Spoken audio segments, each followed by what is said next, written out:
મહાવરો 8માં બરાબર આપણે શ્રુતલેખન કરીશું તમને એ પાઠના શબ્દો જ લખાય બરાબર સંપુટના જ ચલો લખો ગાઢ સંપુટમાંથી જ લખાવું છું તમને તમારા સંપુટમાં પૂરેલા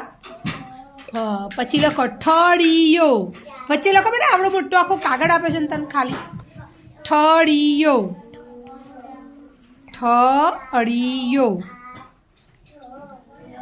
સંપુટમાં તમે મહાવરા ઉપર લખેલા છે 105 નંબર પરથી જ લખાવું છું તમે આમ રહો પાછળ જેનો વારો આવી જાવ પછી લખો શંકર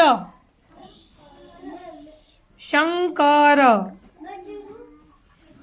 શ ઉપર મીંડું આવશે ભાઈ હા શું બોલાય છે જોવાનું વિચારવાનું થળ